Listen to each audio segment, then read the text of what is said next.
This is for the Frigidaire Dryer. Continuous beeping. It'll start,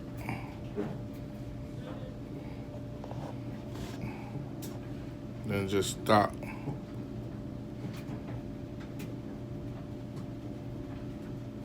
You got this problem?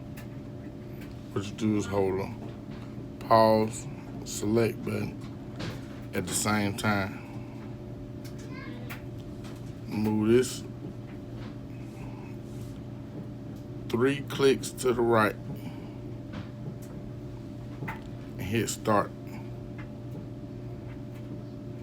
And that should solve some of your problems till you get it fixed. What it is, one of your buttons is stuck.